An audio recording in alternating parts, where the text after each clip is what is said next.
Hello dear students, आज हम देखेंगे अर्धवार्षिक परीक्षा कक्षा 11वीं रसायन शास्त्र का जो पेपर है उसका एनालिसिस हम करने वाले हैं। सबसे पहले हम देखेंगे ऑब्जेक्टिव क्वेश्चंस। सही विकल्पों को चुनिए। जल का मोलर द्रव्यमान होता है, तो आपको मोलर द्रव्यमान जो होता है वो H2O का मोलर द्रव्यमान ज्ञात करना था। अब इसमें ऑक्सीजन का मोलर द्रव्यमान या द्रव्यमान की बात करें तो 16 होता है प्लस 2 हाइड्रोजन का, तो ऐसा करके इसका मोलर द्रव्यमान हो जाएगा 18। जो हमारा राइट आंसर होगा वो हमारा राइट आंसर हो जाएगा 18। नेक्स्ट है Cl नेगेटिव आयन में इलेक्ट्रॉनों की संख्या। बेसिकली Cl में इलेक्ट्रॉनों की संख्या या यूँ कह सकते हैं कि इलेक्ट्रॉन और प्रोटॉन 17 होते हैं, लेकिन Cl अगर नेगेटिव आयन है तो उसने एक इलेक्ट्रॉन गेन किया है, मतलब इसकी अब एटॉमिक नंबर हो जाएंगे 18। जो इसका राइट आंसर हो जाएगा वो हो जाएगा हमारा Cl नेगेटिव आयन 18। उसके बाद आधुनिक आवर्त सारणी की बात करें तो आधुनिक आवर्त सारणी में कितने आवर्त हैं, तो आधुनिक आवर्त सारणी में 18 आवर्त हैं और साथ इसमें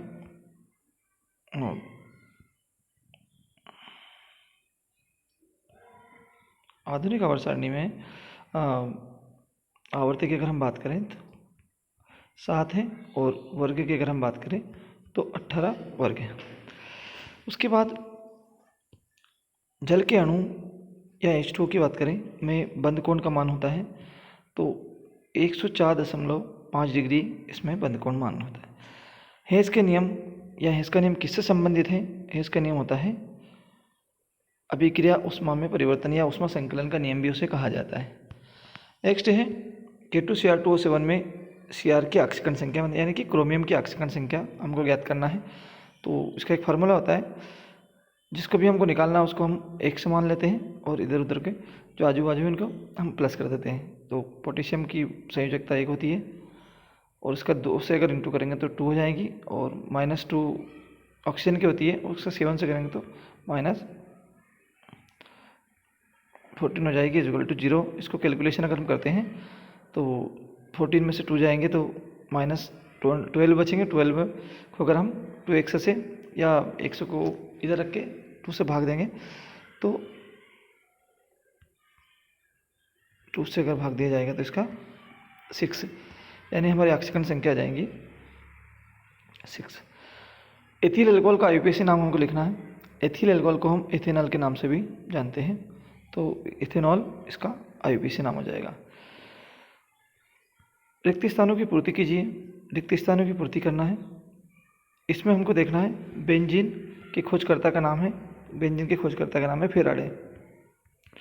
अगला है एल्केन का सामान्य सूत्र लिखिए। एल्केन का सामान्य सूत्र था CnH2n+2, यानी दुगने में 2 ज़्यादा। फिर उसके बाद अंक है 1005 में सार्थक अंक बताने, तो सारे अंक सार्थक होते हैं। जिन अंकों को काउंटेबल होते हैं, जो अंक यूज़ किए जाते हैं, उन्हें सार्थक अंक के नाम से जानते हैं।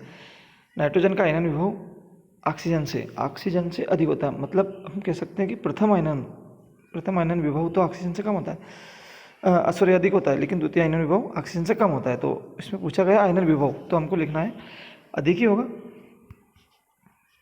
अगर किसी के बारे में पूछा नहीं गया तो फिर अधिक लिखना। उसके बाद दहन ऊष्मा की अगर हम बात कर लें, ΔH यानी कि ऊष्मा क्षेपीय अभिक्रिया होती है। दहन होने के बाद ऊष्मा का उत्सर्जन होगा, तो इसका मान हमेशा आता है ऋणात्मक ही आएगा, नेगेटिव। सर्वाधिक विद्युत ऋणात्मक या उससे पहले ससंयोजी यौगिक विद्युत के क्या होते हैं, तो ये हमेशा कुचालक होंगे, जबकि आयनिक यौगिक जो होते हैं वो सुचालक होते हैं। जैसे NaCl बात कर लें और Cl2 जो है वो ससंयोजी यौगिक है। उसके बाद सर्वाधिक विद्युत ऋणात्मक तत्व हमारा है तो फ्लोरीन जो होता है, फ्लोरीन की बात करें सबसे ज़्यादा ऋण विद्युत तत्व है। फिर डाल्टन का परमाणुवाद, अब सही जोड़ी मिलाइए। डाल्टन का परमाणुवाद की हम बात करें तो डाल्टन का परमाणुवाद किससे संबंधित है हम जानते हैं, सूक्ष्म कण से।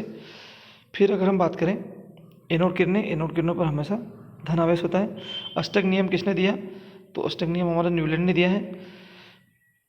उसके बाद ऊष्मागतिकी फलन जो होता है वो एंथैल्पी के लिए होता है। मार्स गैस जो होती है, मार्स गैस को मीथेन या CH4 के नाम से भी जानते हैं। और एल्कीन जो होती है वो एथीन जो होता है एल्कीन समूह का सदस्य है। इस तरह से भी सही जोड़ी को हम मिला सकते हैं। एक शब्द में या एक वाक्य में उत्तर दीजिए। व्यंजन का मूलानुपातिक सूत्र लिखिए। व्यंजन का मूलानुपातिक सूत्र होता है CH। इलेक्ट्रॉन के खोजकर्ता का नाम तो जानते ही होंगे, जे थॉमसन। उसके बाद O2 का जो बंद कोण या बंद कोटि का मान होता है वो 2 होगा। BCl3 में संकरण कौन सा होगा? B। अगर Cl3 की बात करें C, तो इसमें संकरण हो जाएगा हमारा sp2 संकरण। वह ताप जिस पर या वह प्रक्रम जिसमें ताप स्थिर रहता है उसे कहते हैं समतापी प्रक्रम। उस प्रक्रम का नाम है समतापी प्रक्रम। CH3, ये आई थिंक ये मिस्टेक हो सकती है शायद, क्योंकि CH3 जो होता है वो तो एल्किल समूह है और ये कि प्रतिस्थापी समूह होता है। आई थिंक इसका CH4 होना चाहिए। तो इसका अगर हम नाम बात करें तो इसका नाम तो एल्किल होता है, लेकिन अगर CH4 होता तो उसका नाम होता एल्केन। एक कार्बन वाले को हम एल्केन के नाम से जानते हैं। उसके बाद क्रियात्मक समूह के नाम, 2 क्रियात्मक समूह लिखना है हमको, तो चाहे तो हम सिंगल बॉन्ड OH भी लिख सकते हैं, मतलब ये हाइड्रॉक्सी क्रियात्मक समूह हमारे पास है जिसको एल्कोहलिक समूह के नाम से जानते हैं। एक हमारे पास COO, एक कार्बोक्सिलिक समूह भी हमारे पास है। बहुत सारे होते हैं क्रियात्मक समूह की अगर बात करें हम। एक CN होता है प्रतिस्थापी समूह। उसके बाद कीटोनिक समूह भी लिख सकते हैं हम, C11O कीटोनिक समूह भी है। एल्डिहाइडिक समूह भी हमारे पास CHO से बहुत सारे। उसके बाद क्वेश्चन की बात करें, स्थिर अनुपात का नियम बहुत सरल सा नियम था। डाल्टन के परमाणु सिद्धांत लिखने थे 2।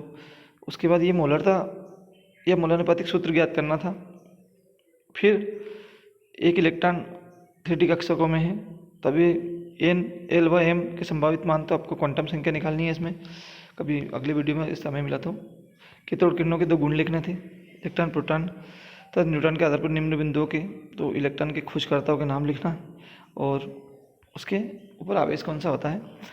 तो इलेक्ट्रॉन प्रोटॉन न्यूट्रॉन के खोजकर्ता का नाम जानते होंगे, जे थॉमसन इलेक्ट्रॉन के खोजकर्ता का नाम है। प्रोटॉन के खोजकर्ता का नाम भी हम बात करें तो गोल्डस्टीन है। चैडविक न्यूटन के खोजकर्ता का नाम है। फिर उसके बाद इनके इलेक्ट्रॉनिक विन्यास निकालने थे तत्वों के, बिल्कुल इजी क्वेश्चन था, पोटेशियम और कैल्शियम के। फिर उसके बाद संक्रमण तत्वों की 2 विशेषता लिखनी थी।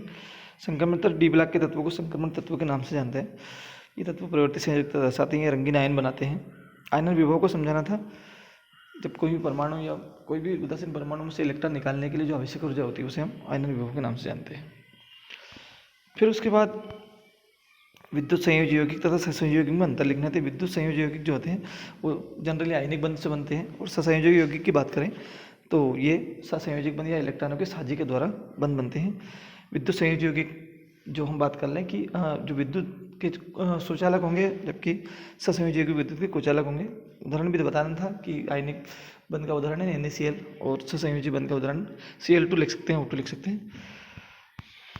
उसके बाद में इनमें संकरण बताना था BCl3 में। पैरियोडिक प्रभाव से आप क्या समझते हैं? समवेता बिल्कुल इजी क्वेश्चन था। एल्किन एल्केन के सूत्र लिखने थे बस, और उदाहरण लिखने थे 2। कार्बन केवल सहसंयोजी यौगिक बनाता है, क्यों? संकरण किसे कहते हैं? संकरण के 2 नियम लिखना था। CO2 अध्रुवी होता है, जबकि SO2 अणु ध्रुवी होता है, ये ध्रुवी विलायक। उसके बाद विद्युत अपघटनी सेल और विद्युत रासायनिक सेल में अंतर, क्रियात्मक समूह है। और उसके बाद में है IUPAC नामकरण करना। IUPAC नामकरण इसमें गलत छप गया है, IUPAC नाम है वो, IBPAC छप गया है, तो आपको IUPAC कर लेना है। फिर उसके बाद मार्कोनी आपका नियम बहुत है। प्रयोगशाला में एसिटिलीन किस तरह से बनाई जाती है? क्या होता है जब सोडियम एसीटेट को सोडियम के साथ गर्म करते हैं और डी ब्रोगली समीकरण की उत्पत्ति कीजिए। डी ब्रोगली समीकरण बिल्कुल सरल है। हेंस का इस तरह उसमें संकलन का नियम क्या है, या फिर उसकी जगह पर ऊष्मागतिकी का प्रथम नियम के लिए भी व्यंजक भी। तो क्वेश्चन बहुत ईजी थे, वीडियो कैसा लगा, अगर वीडियो अच्छा लगा हो तो कमेंट से करें और चैनल को सब्सक्राइब जरूर कर लें, क्योंकि मैं अभी सीरीज़ लॉन्च करने वाला हूँ। ये सारे क्वेश्चन जितने भी हैं इनको मैं सभी को डिटेल में समझाने वाला हूँ, तो उसके लिए चैनल को सब्सक्राइब जरूर करें। और कोई भी समस्या आती है तो मुझे, मैं इसकी PDF भी आपको भेज दूंगा। मेरे पास सारे क्वेश्चन के नोट्स हैं और उसकी PDF मैं आपको अवेलेबल करवा दूंगा बिल्कुल फ्री। तो उसके लिए मेरे को कमेंट्स ज़रूर करें। Thank you.